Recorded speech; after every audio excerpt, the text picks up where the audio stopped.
La historia narra sobre un hombre de carácter fuerte y cristiano que, tras realizar un estudio sobre la Iglesia antigua, descubrió que en el siglo IV existían 5 grandes centros patriarcales: Jerusalén, Antioquía, Roma, Alejandría y Constantinopla, siendo este último el más joven. Con el tiempo, Roma se consolidó como representante de la Iglesia occidental, mientras que Constantinopla adquirió gran relevancia en Oriente.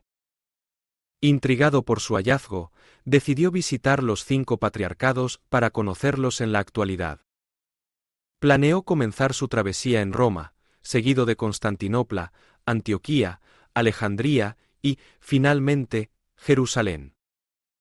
Preparado y confiado en sus conocimientos, voló a Roma, se alojó en un hotel y al día siguiente se dirigió al Vaticano. Gracias a su personalidad asertiva, consiguió una audiencia con el Papa. Durante su visita, notó un teléfono rojo sobre una credenza detrás del escritorio papal. Curioso, preguntó si aquel teléfono era lo que imaginaba, y el Papa confirmó que era una línea directa al cielo. Fascinado, pidió permiso para realizar una llamada. Aunque el Papa le advirtió que el costo era elevado, el hombre aseguró que el dinero no era un problema y que pagaría con gusto. Tomó el receptor, marcó y conversó con San Pedro, San Timoteo y el arcángel Miguel. Tras media hora de conversación, colgó, y poco después, la operadora llamó para informarle que el costo ascendía a $2,500. Sin titubear, pagó la suma, agradeció al Papa por su hospitalidad y se retiró. Al día siguiente, voló a Estambul y visitó el Fañar, donde fue recibido por el patriarca. Durante su conversación, notó un teléfono rojo similar en una esquina de la sala. Intrigado, preguntó si también era una línea directa al cielo. Al recibir la confirmación, solicitó hacer una llamada. El patriarca accedió, y el hombre habló con San Pablo y San Mateo, disfrutando enormemente la experiencia. Tras media hora, preguntó cuánto debía pagar. El patriarca, en un gesto amable, le dijo que no se preocupara, pero el hombre insistió en cubrir los costos.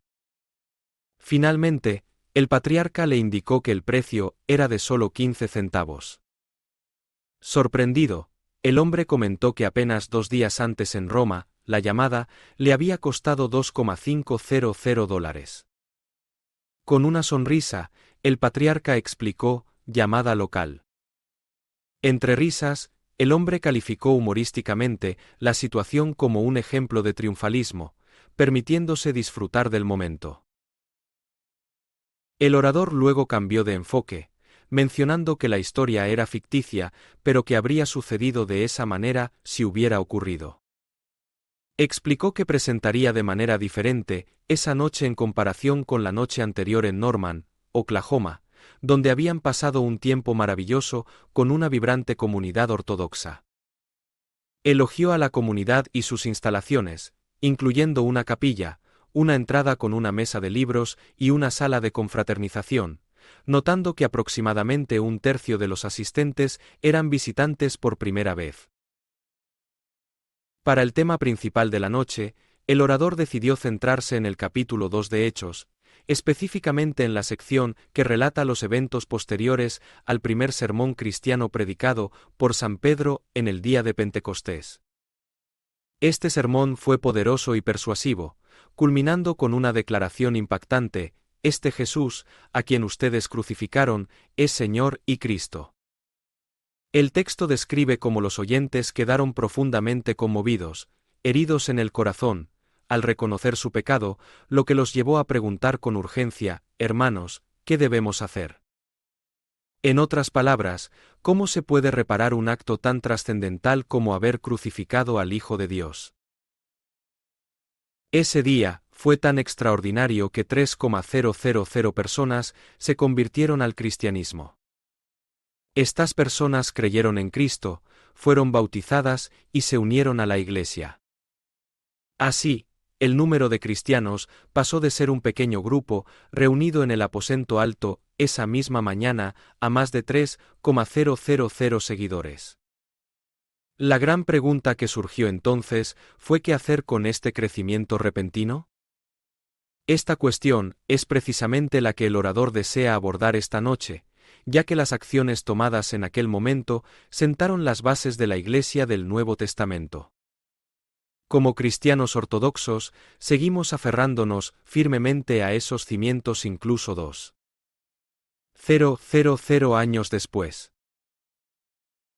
El orador recordó su tiempo en el seminario de Dallas, donde, además de las clases regulares, se dedicaban 2 semanas a profundizar en un libro específico de la Biblia.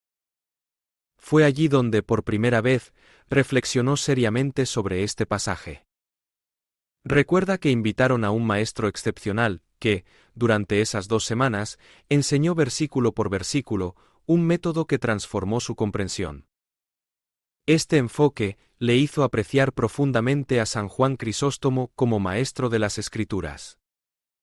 Aunque los comentarios de Crisóstomo son difíciles de leer debido a su traducción antigua, comparable al inglés shakespeariano o a la versión del Rey Santiago, siguen siendo una joya invaluable.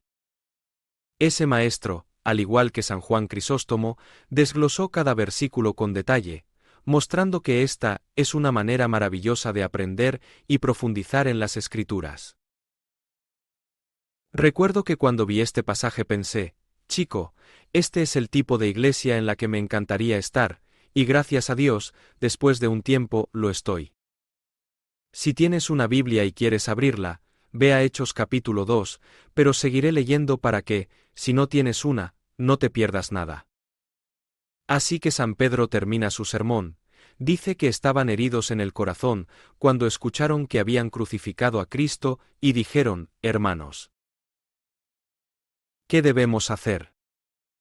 Y en su respuesta, notarás en el versículo que estoy a punto de leer, Hechos 2:38, se mencionan 3 sacramentos en este único versículo.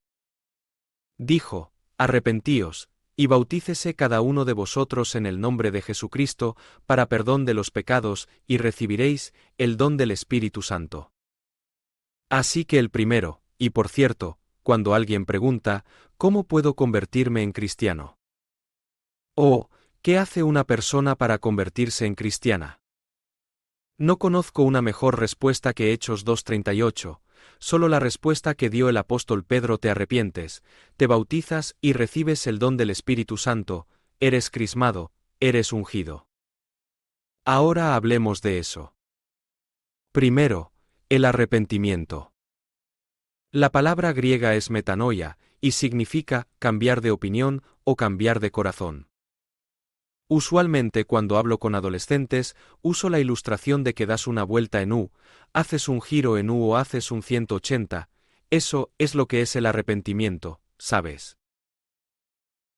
Estoy viviendo mi vida apartado de Dios, no estoy siguiendo a Cristo, y el arrepentimiento es cuando hago un giro en U, me doy la vuelta, y ahora comienzo a seguir a Cristo, y me aparto de mis pecados, y me vuelvo al Señor, y así es como comenzamos.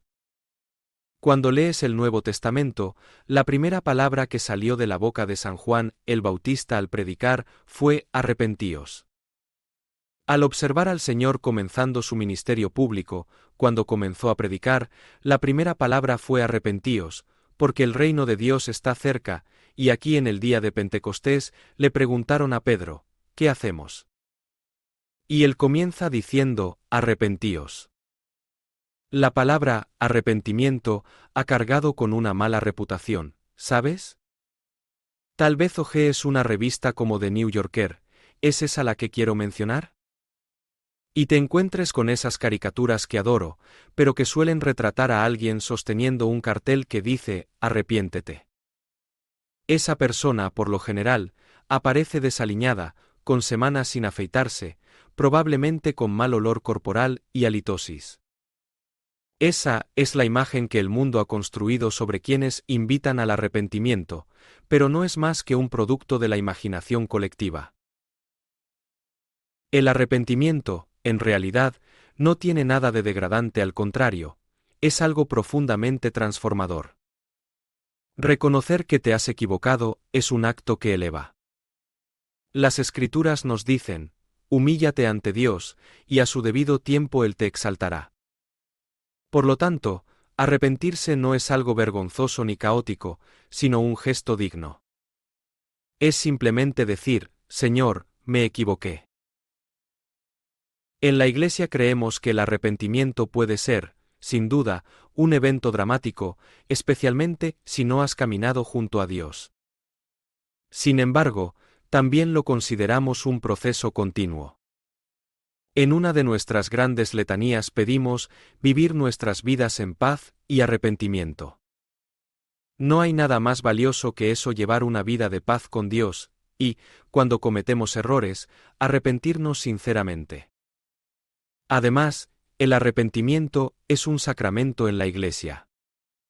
He reflexionado mucho al respecto, porque en el lugar de donde provengo, si decides confesar tu pecado, lo haces muy en privado, y, ¿es eso más fácil?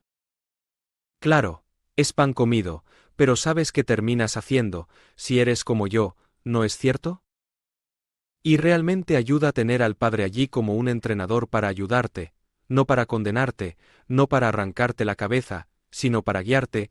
¿Hay algo más que quieras confesar? ¿Hay algo más relacionado con esto que necesites traer ante el Señor? Y es de gran ayuda. No me gusta ir más de lo que te gusta a ti, pero es necesario para nosotros vivir una vida de arrepentimiento, y eso es lo que dijo San Pedro. Así es como comienzas arrepintiéndote, admitiendo, sabes, estábamos conversando el otro día sobre esa canción, una hermosa melodía llamada Lo hice a mi manera. Reflexionábamos sobre cómo, en realidad, deberíamos arrepentirnos de haber hecho las cosas a nuestra manera, porque no somos Dios. Pensé que quizás sería mejor cambiar las palabras a lo hice a tu manera. No mi voluntad, Señor, como dijo Santa María, hágase en mí según tu palabra. El primer paso hacia Cristo es el arrepentimiento, reconocer nuestros errores y decir: perdóname, Señor, estoy equivocado, he tomado el camino incorrecto.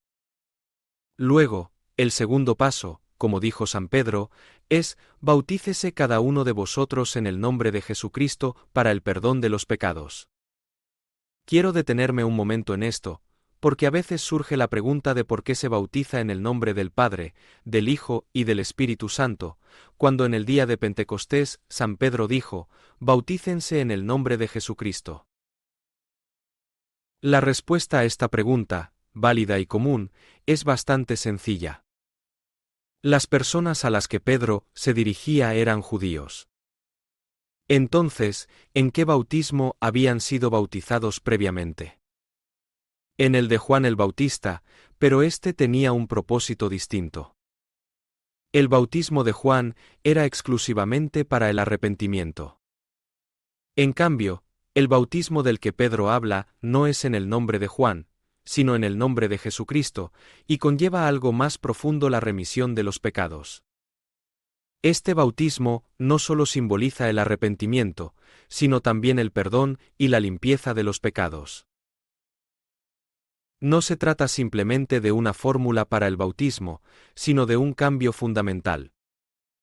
Ahora, en lugar de ser bautizados en el nombre de Juan el Bautista, los creyentes son bautizados en el nombre de Jesucristo, siguiendo la enseñanza del Señor al final del Evangelio de Mateo, y también en Lucas, en el nombre del Padre, del Hijo y del Espíritu Santo. A través del bautismo, nos unimos a Cristo, nos hacemos uno con Él y comenzamos a vivir en comunión con Dios. Es un nuevo comienzo, una transformación espiritual.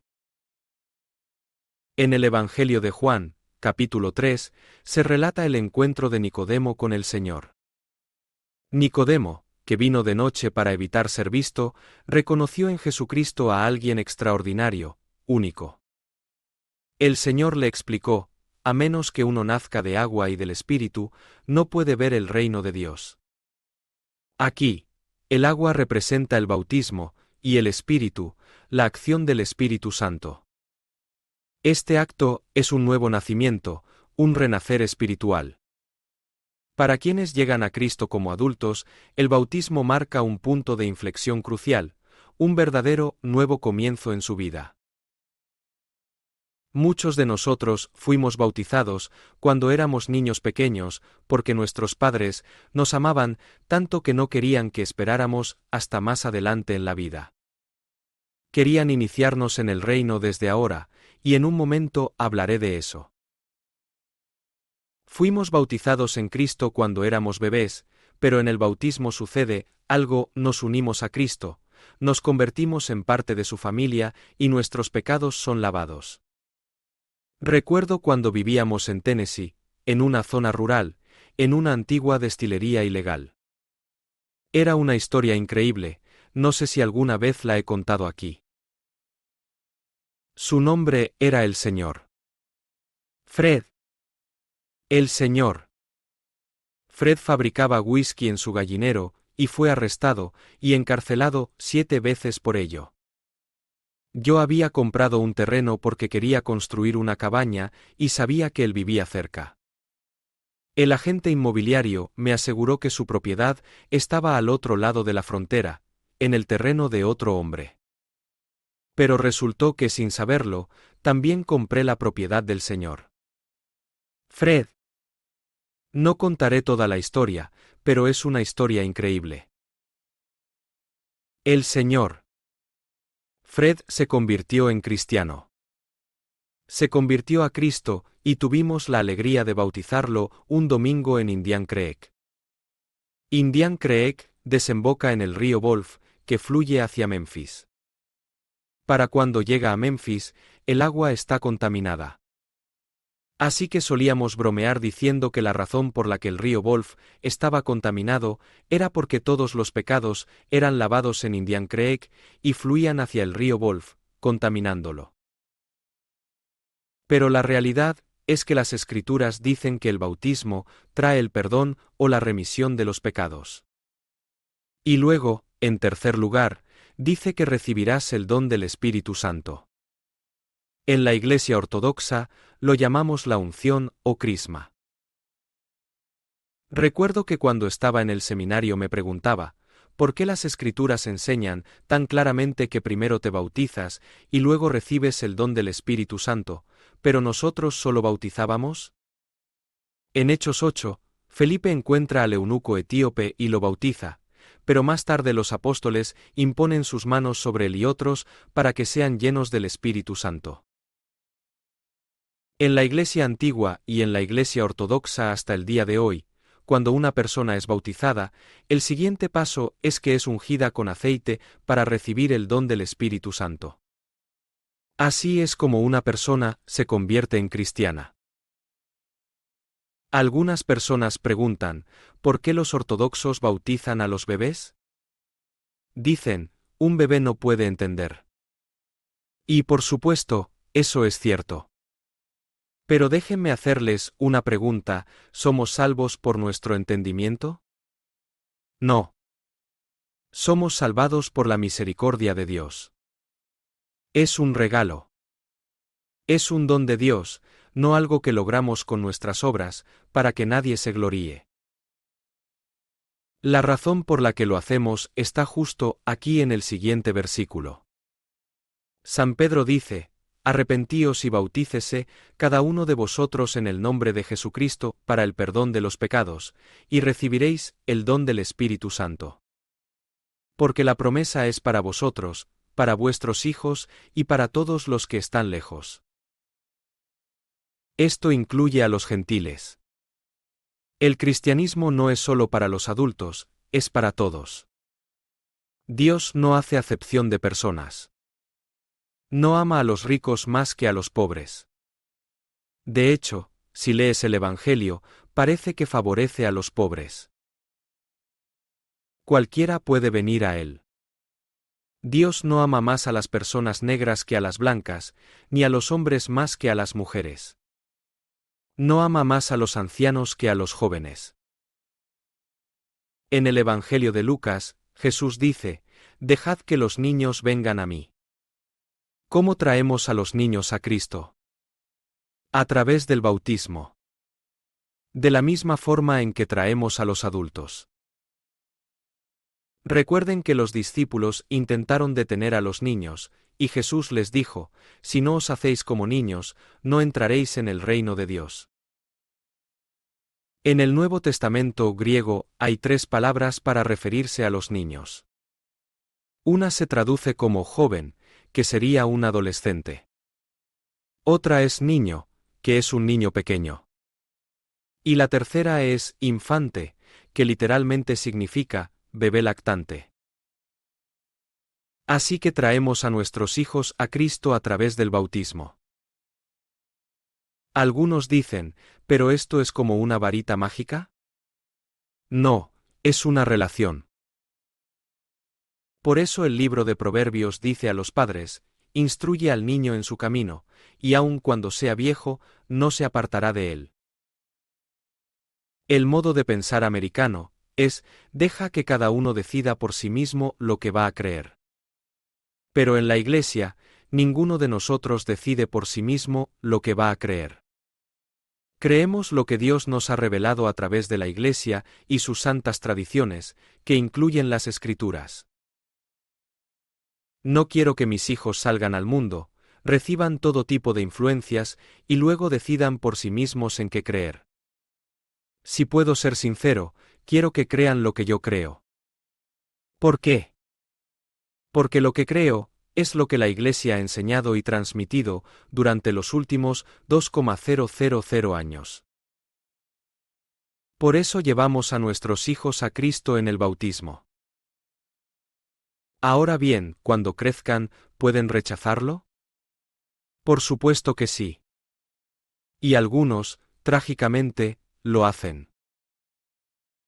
Pero los iniciamos en el reino desde el principio. Esta es una de las grandes diferencias entre la fe ortodoxa y el cristianismo moderno en América. Nosotros los iniciamos en Cristo desde el comienzo. Recuerdo que hace años estaba en Alaska. Tenemos una hermosa catedral fuera de Anchorage, en Eagle River.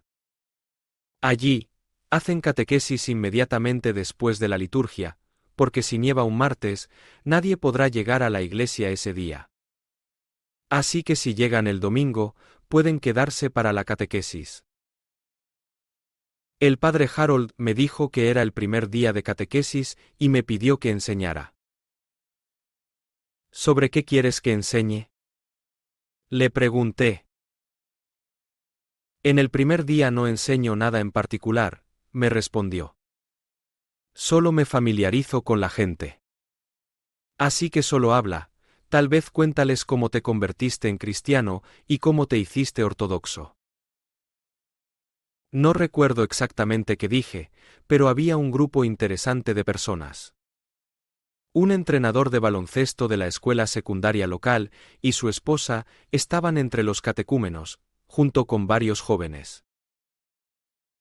También había una mujer de unos 35 años con gafas de montura fina. Se llamaba Judy. Al final de la clase, pregunté si alguien tenía preguntas. Judy levantó la mano y dijo: Padre, hoy uso 2 palabras que necesito que me defina. Por supuesto, ¿cuáles son?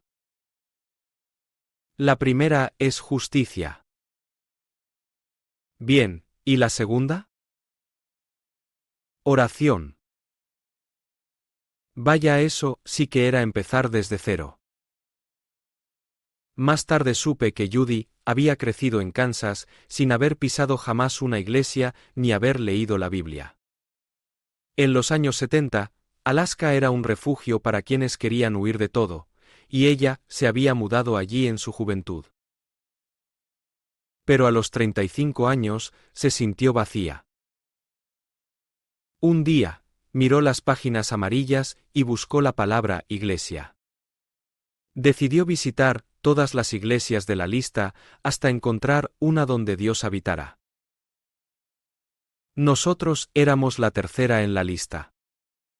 No sé cuáles eran las 2 primeras.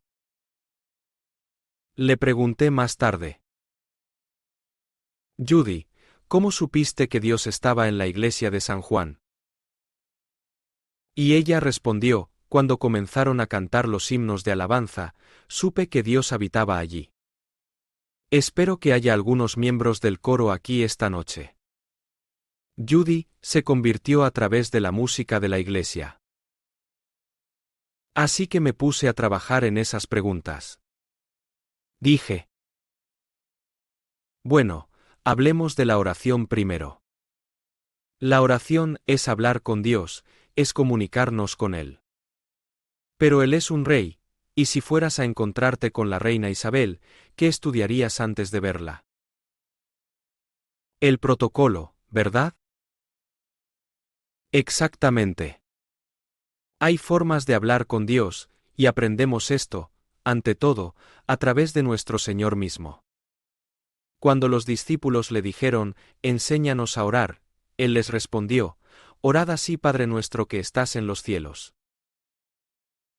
Como cristianos ortodoxos, usamos las grandes oraciones que el pueblo de Dios ha rezado siempre, remontándonos hasta los Salmos, porque esas oraciones en las Escrituras hablan con el Señor de una manera digna, como se hablaría al Rey de Reyes. Le dije a Judy: en catequesis aprenderás algunas de estas oraciones.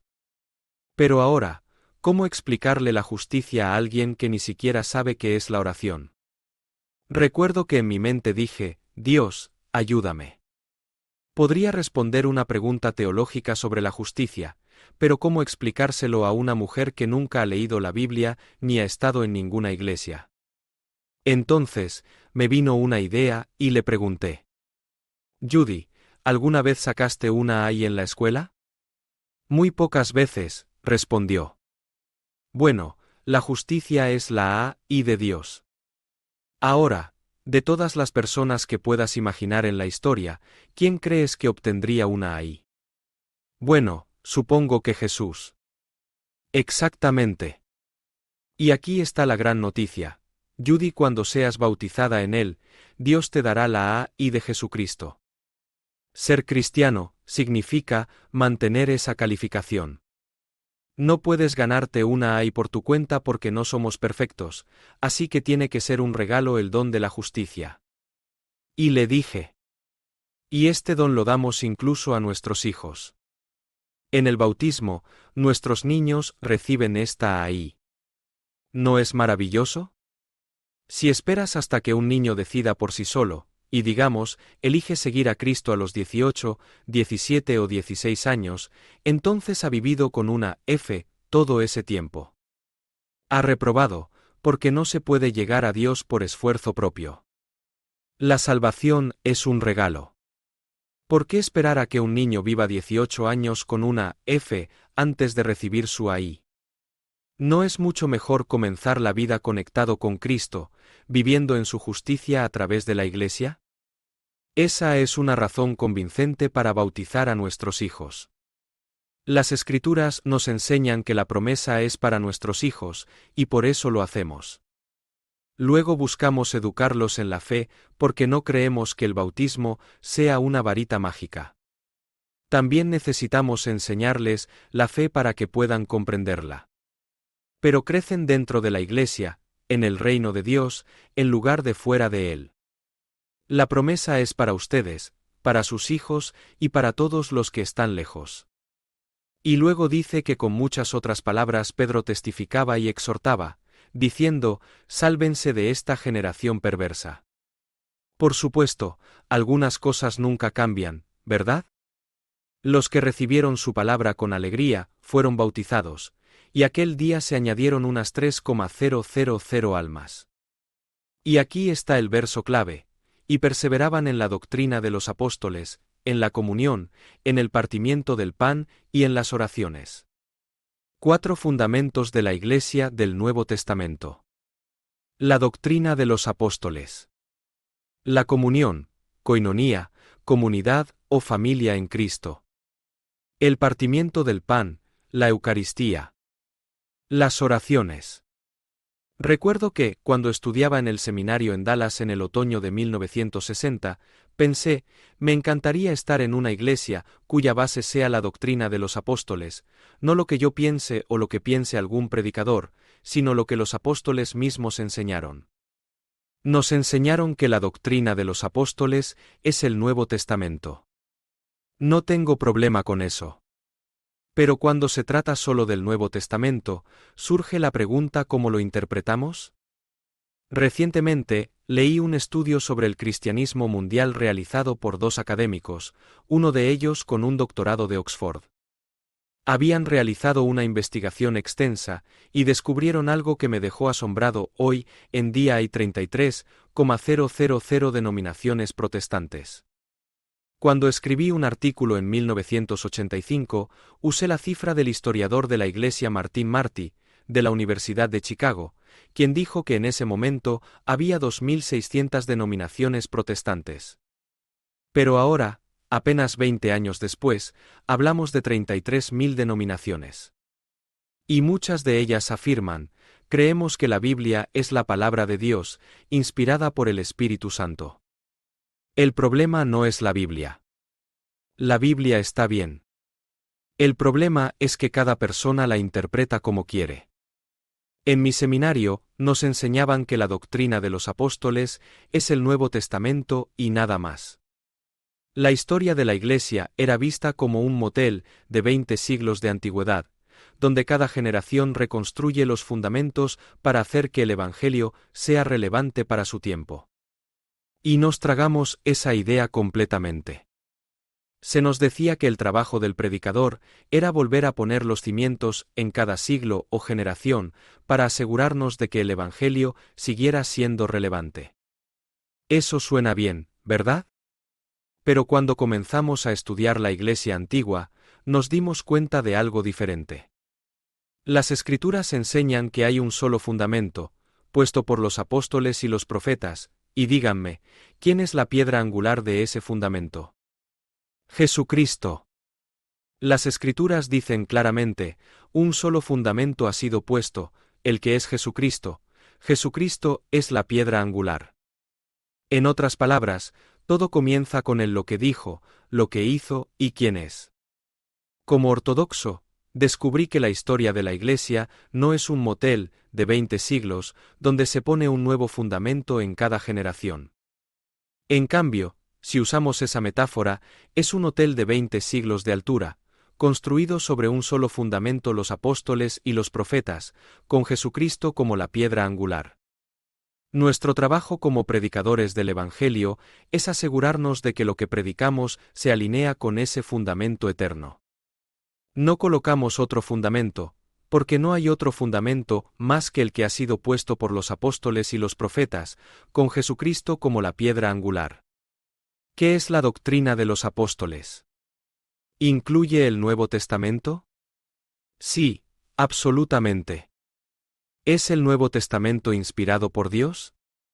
Por supuesto, es completamente confiable. Pero aquí está la gran diferencia, se encuentra dentro del contexto de la Iglesia. No se trata solo de lo que yo entiendo de la Biblia después de una tarde leyendo, bajo un árbol, mientras tomo té helado.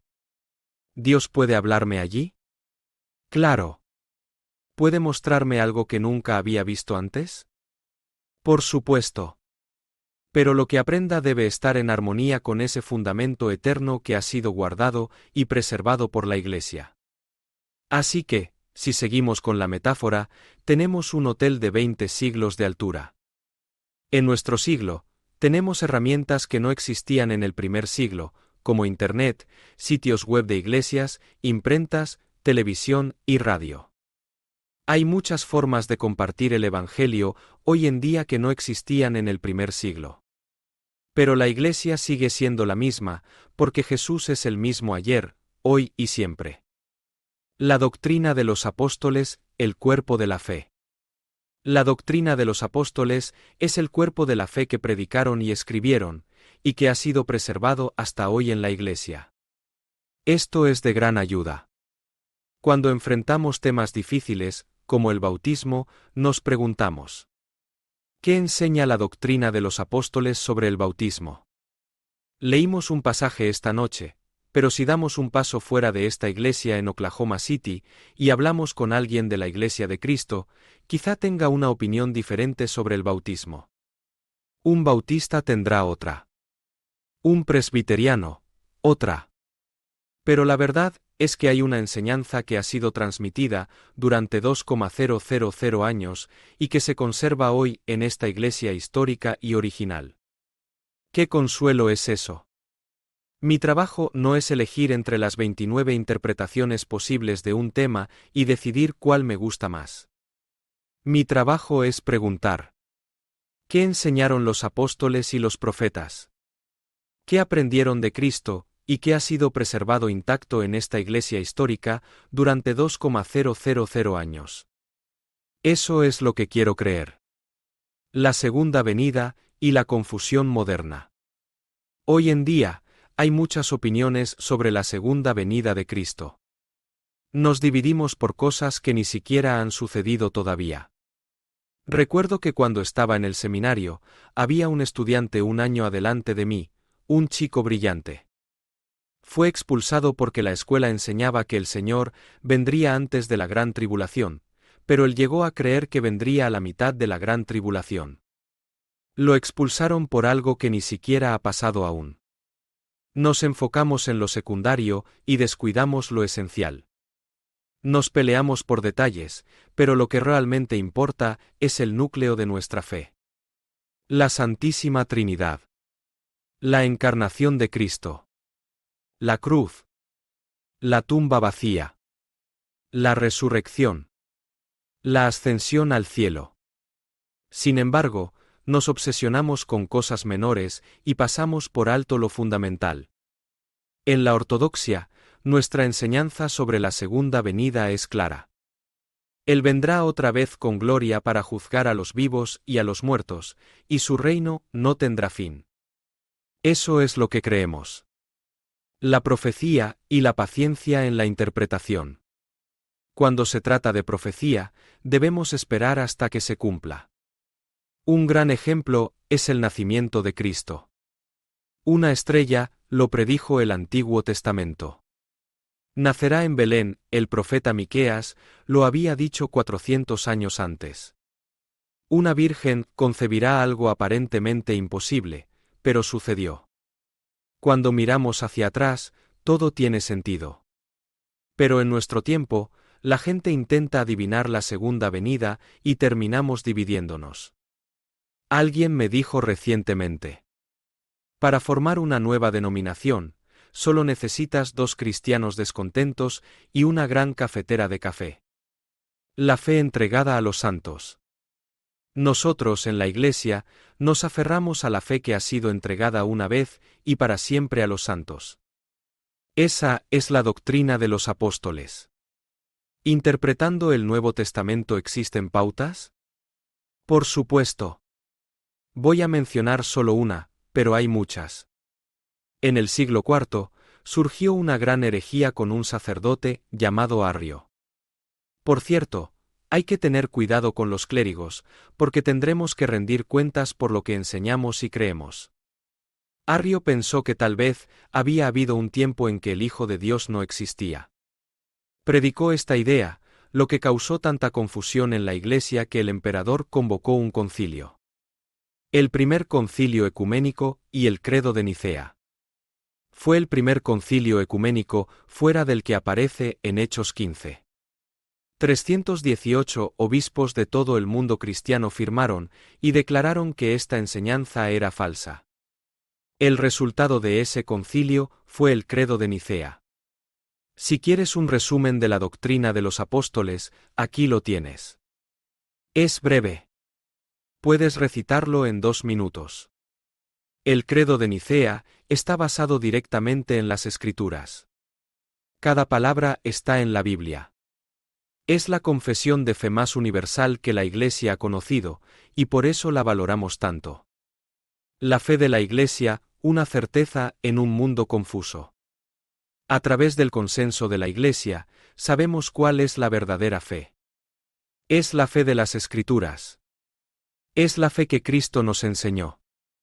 Es la fe de los apóstoles y los profetas. Es la fe de los padres de la Iglesia.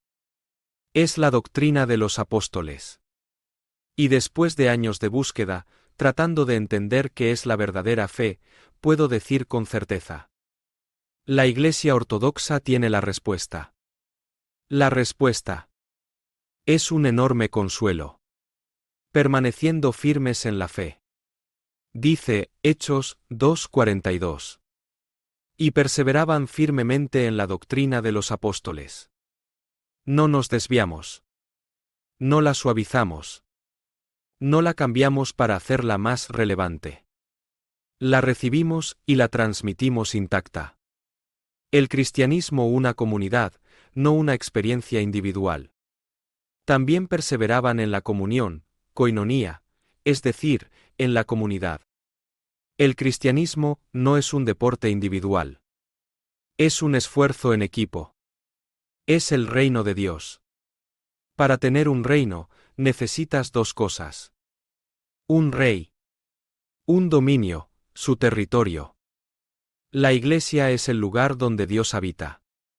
Efesios 1 dice que la Iglesia es la morada de Dios en el Espíritu Santo.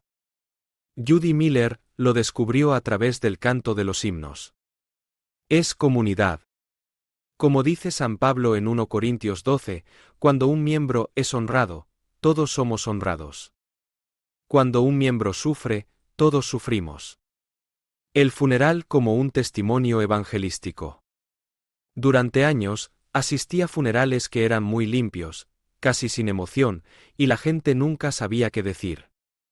Pero creo que uno de los mayores testimonios evangelísticos que tenemos es el funeral. Recuerdo el primero en el que estuve. Sentí que quería meterme en el ataúd con la persona fallecida. Fue una manera tan hermosa de decir adiós. ¿Por qué? Porque somos familia. Una historia personal, la pérdida de mi madre. Mi madre murió cuando tenía 8 años. Mi tía Adele fue quien tuvo que darme la noticia. Era una mujer maravillosa. Como yo en ese momento, era luterana.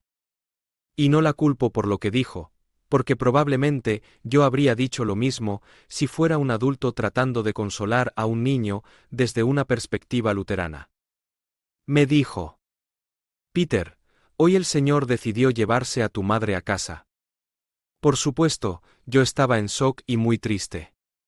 Cuando logré calmarme un poco, me dijo: ahora necesitas aprender a olvidarla. Esa frase hace que a cualquier cristiano ortodoxo le corra un escalofrío por la espalda. Pero eso es lo que nos enseñaban. La idea era, ya se fue. Déjala ir. Sigue adelante. El versículo que usaban era, deja que los muertos entierren a sus muertos, pero ese versículo no tiene absolutamente nada que ver con lo que me estaban diciendo. Así que lo hice. En la comprensión protestante, cuando alguien muere, se ha ido para siempre. La enseñanza ortodoxa sobre la familia en Cristo. Pero Efesios 3 dice algo completamente diferente. Es tan hermoso que quiero leerlo. Por esta causa doblo mis rodillas ante el Padre de nuestro Señor Jesucristo, de quien toma nombre toda la familia en los cielos y en la tierra. ¿Cuántas iglesias hay? Una sola. Parte de ella está en el cielo. Parte de ella está en la tierra. Una sola familia. Esto nunca se nos ocurrió como protestantes. De hecho, para nosotros era importante no creerlo, porque sonaba demasiado católico. Y después de todo, habíamos dejado la Iglesia católica. Pero la Biblia lo dice con claridad. Hay una familia. Parte está en el cielo, parte está en la tierra. Mi madre, que era cristiana, siguió en la misma familia. Simplemente se mudó al cielo. La comunión de los santos, una realidad bíblica. Efesios continúa diciendo: para que seáis fortalecidos con poder por su Espíritu en el hombre interior, para que habite Cristo por la fe en vuestros corazones, a fin de que, arraigados y cimentados en amor, podáis comprender con todos los santos. ¿Cuáles santos? Los de la tierra. Los del cielo. Nosotros aceptábamos que había santos en la tierra, pero no queríamos pensar en los santos en el cielo. Eso nos parecía demasiado católico. Pero aquí estamos hablando de comunidad, de la familia de Dios. Los santos no están lejos de nosotros. Por eso tenemos iconos en la iglesia. Hebreos nos dice que estamos rodeados por una gran nube de testigos. Los santos que han partido nos rodean. Los iconos nos recuerdan esa verdad. No son simples imágenes.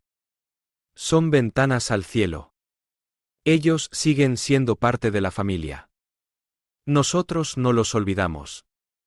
Por eso cantamos Memoria Eterna en los funerales. No queremos olvidar. No debemos olvidar. La memoria y el dolor mejor recordar que olvidar. Sí, recordar puede ser doloroso. Pero he experimentado ambas formas de afrontar la muerte. Y les aseguro el peor dolor es olvidar, no recordar. Dios no hace acepción de personas, ni de vivos ni de muertos. No ama más a los que están vivos que a los que han partido. De hecho, si alguien está en una mejor posición, son los que están en su presencia. Por eso les pedimos sus oraciones. Son familia. Pero en mi antigua tradición protestante, hacíamos una separación.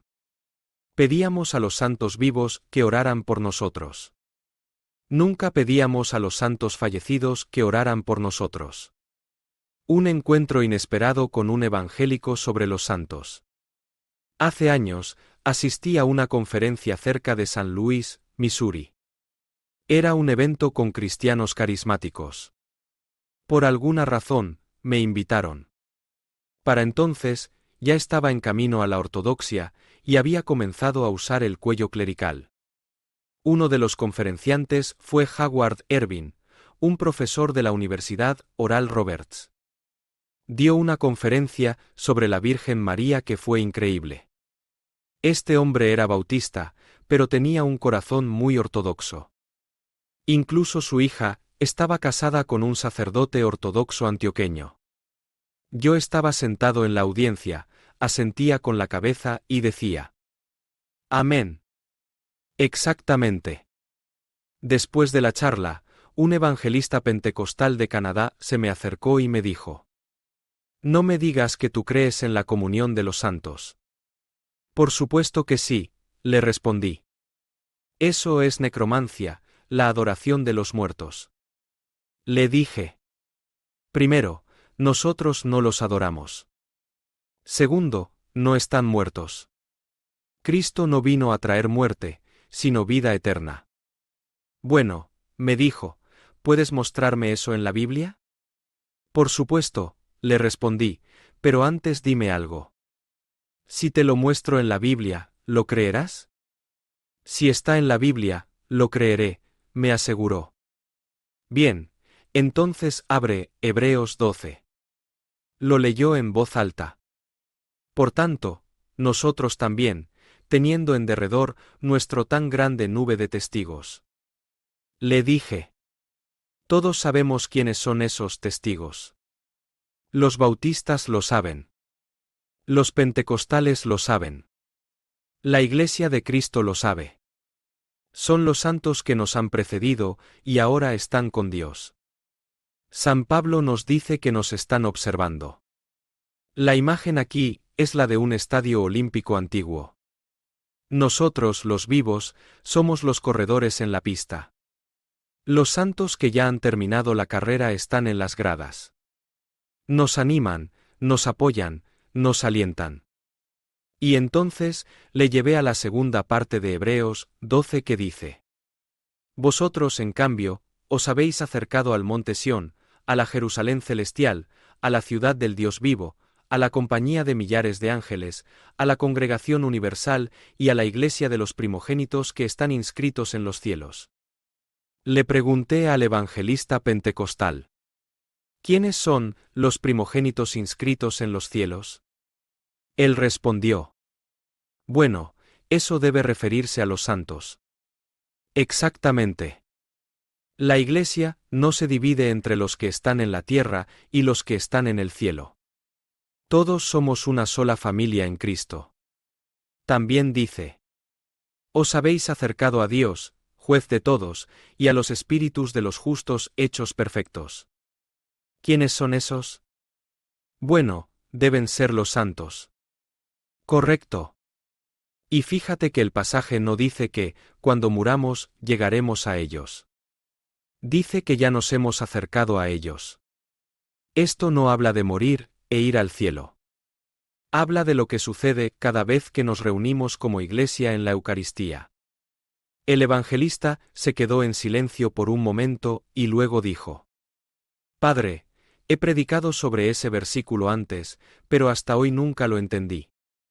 Y lo aceptó. Perseveraban en la doctrina de los apóstoles y en la comunión. Hechos 2:42. No caminamos solos. Por eso Hebreos también nos dice: no dejemos de congregarnos, como algunos tienen por costumbre, sino animémonos unos a otros, y tanto más cuanto veis que aquel día se acerca. Si tienes amigos ortodoxos que han dejado de asistir a la iglesia, anímalos a regresar. La iglesia los necesita. Y ellos necesitan la iglesia. Cristo nos salva dentro de su iglesia, en la comunión de los santos. La Eucaristía, el centro de la vida cristiana. Perseveraban en la fracción del pan. Esta frase es un término codificado para la Eucaristía. Después de la resurrección, los discípulos reconocieron a Jesús en la fracción del pan. Él partió el pan en la última cena. Y ahora lo hace nuevamente en la Eucaristía. El descubrimiento de la Eucaristía. Uno de mis mayores temores al convertirme en ortodoxo fue: ¿cómo debemos entender esto? Yo venía de un trasfondo, donde la comunión era un simple refrigerio de domingo. Ni siquiera sabíamos bien por qué la tomábamos. Y solo la recibíamos 4 veces al año. Recuerdo que cuando entrabas a la iglesia y veías un mantel blanco en la mesa, pensabas: oh no, y el servicio va a durar 20 minutos más. La comunión no significaba nada. De hecho, no debía significar nada, porque los católicos creían que sí significaba algo, y nosotros no queríamos ser como ellos. Era solo una muestra simbólica. Un simple viaje mental de regreso al aposento alto. Nada más. Pero a veces, solo a veces sabíamos que era más que eso. El Espíritu Santo nos hacía sentir que debía haber algo más profundo. Y en nuestro viaje hacia la ortodoxia, descubrimos que, desde el principio, la Eucaristía era el centro del culto cristiano. El testimonio de la Iglesia primitiva. Existe un documento llamado la Didaqué, que cuando yo estaba en el seminario se fechaba en el año 120 d.C. Pero ahora los estudiosos creen que fue escrito alrededor del año 70 d.C. Eso significa que parte del Nuevo Testamento aún no había sido escrito cuando este documento ya existía. Y en la Didaqué, la Eucaristía es el centro del culto cristiano. Era lo más importante. Los primeros cristianos daban sus vidas por la Eucaristía. Los primeros cristianos arriesgaban sus vidas para asistir a la Eucaristía. ¿Por qué? Porque recibían a Cristo mismo en su cuerpo y sangre. Muchos fueron martirizados camino a la iglesia o al regresar de la comunión. Esto nos hizo preguntarnos: ¿y si los católicos tenían razón? Nos aterraba la idea de la transubstanciación, porque nuestros sentidos nos decían que seguía pareciendo pan y vino. Pero los ortodoxos siempre han hablado de la Eucaristía como un sagrado misterio. No intentamos explicarlo filosóficamente. Simplemente creemos a Cristo cuando dice que es su cuerpo y su sangre.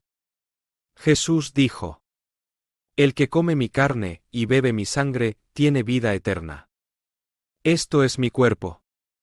Esto es mi sangre del Nuevo Testamento, que es derramada por muchos para el perdón de los pecados. La Eucaristía, la verdadera adoración cristiana. Si quieres ser un cristiano del Nuevo Testamento, debes participar en la Eucaristía. Porque la Eucaristía es el Nuevo Testamento. Como ortodoxos, no intentamos entenderlo racionalmente. Solo decimos. No sé cómo sucede, pero Jesús dijo que es su cuerpo y su sangre. Así que lo recibimos como su cuerpo y su sangre. Es un don que Dios nos da a través de los dones consagrados del pan y el vino. Con el tiempo, la Eucaristía se convirtió en el centro de nuestra adoración. Yo venía de una tradición donde la predicación era el centro del culto.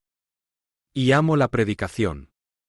Pero la predicación no es el centro del culto cristiano. El centro del culto es Cristo mismo, dado a nosotros en su cuerpo y sangre. La predicación nos prepara para recibirlo. San Pablo llama a la predicación el lavamiento de agua por la palabra. Nos purifica y nos anima mientras nos acercamos a la mesa del Señor. La oración en la iglesia primitiva. Perseveraban en las oraciones. Aquí, en el griego original, hay un artículo definido. Las oraciones, no solo oraciones. Esto fue un shock para nosotros. Porque en nuestro grupo cristiano, solo orábamos espontáneamente. De hecho, mirábamos con desprecio a quienes recitaban oraciones memorizadas. Nunca orábamos el Padre Nuestro, porque nos habían enseñado que era solo para el reino futuro. Pero en la Iglesia ortodoxa, como en el Israel del Antiguo Testamento, siempre hemos orado las oraciones. Los salmos eran el libro de oraciones de Israel. Y en la Iglesia, siguen siendo nuestras oraciones hoy. El día de Pentecostés, los apóstoles oraban las oraciones. Seguramente ya estaban orando el Padre Nuestro. Hoy en la Iglesia tenemos hermosas oraciones que han sido transmitidas a lo largo de los siglos. La oración litúrgica es como las vías del tren por donde corre la locomotora de la adoración. Si alguna vez has estado en una reunión de oración extraña, sabes lo rápido que pueden desviarse las cosas. Pero en la ortodoxia, las oraciones que rezamos son las oraciones de la Escritura y de la Iglesia. Oramos al Padre. Padre nuestro que estás en los cielos. Oramos al Hijo. Señor Jesucristo, Hijo de Dios, ten misericordia de mí, pecador. Y en el seminario, solíamos debatir. ¿Se puede orar al Espíritu Santo? Algunos decían que no, porque Jesús es el único mediador entre Dios y los hombres. Pero la Iglesia siempre ha orado al Espíritu Santo. Desde hace siglos hemos rezado esta oración. Oh Rey Celestial, Consolador, Espíritu de verdad, que estás presente en todas partes y lo llenas todo, tesoro de bienes y dador de vida, ven y mora en nosotros, límpianos de toda mancha y salva nuestras almas, oh bondadoso. Así que sí, podemos orar al Espíritu Santo. Y cuando aprendemos a orar las oraciones de la Iglesia, entonces cuando oramos espontáneamente, sabemos cómo orar sin desviarnos. Las oraciones de la Iglesia nos guían y nos traen estabilidad. La diferencia entre fe y sentimientos. Como evangélico, me enseñaron. No vivimos por sentimientos, vivimos por fe. Pero en la práctica, si no lo sentía, no era real. ¿Alguien aquí siempre siente ganas de orar? Si esperáramos a sentir ganas de orar, nunca oraríamos. Pero la belleza de la oración litúrgica es que no tienes que pensar en qué decir. Simplemente te unes a la oración de la Iglesia y oras. Por ejemplo, cuando me despierto en medio de la noche sin razón, rezo la oración de Jesús. Señor Jesucristo, Hijo de Dios, ten misericordia de mí, pecador. A veces la digo medio dormido.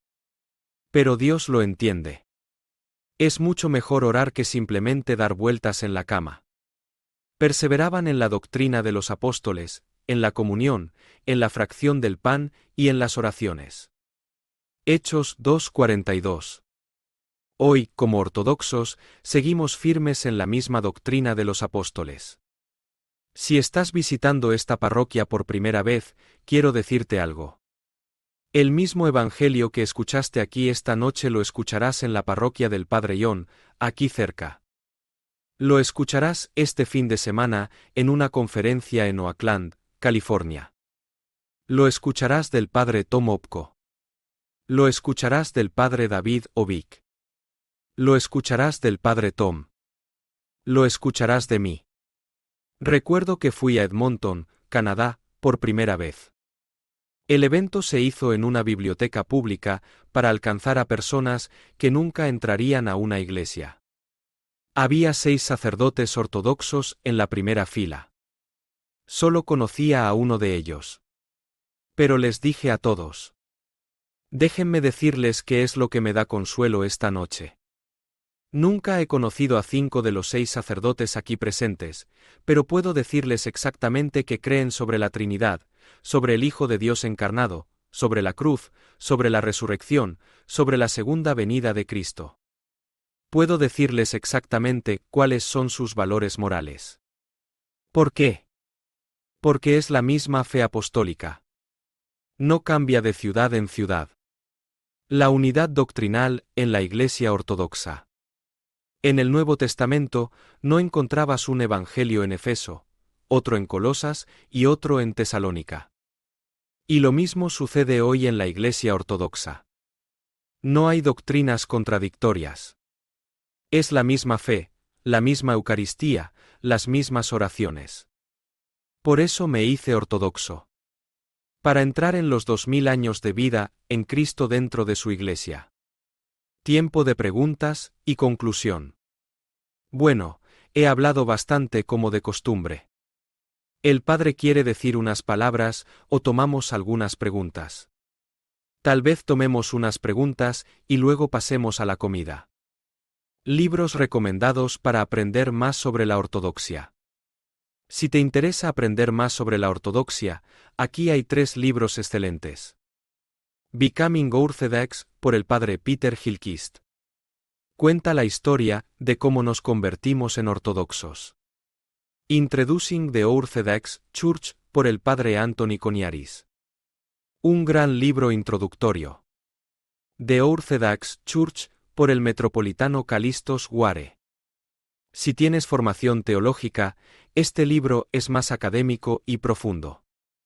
Quiero decirles que es un placer estar de vuelta aquí en Oklahoma City.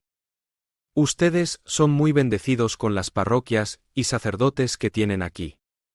Anoche estuve en Norman, y me emocionó ver el entusiasmo del nuevo grupo ortodoxo allí. Mañana volveremos para una conferencia, y luego el jueves partiré hacia Oakland para otro evento. Pero quiero decirles: gracias por invitarme nuevamente. Espero volver la próxima vez. Y que el Señor los bendiga a todos.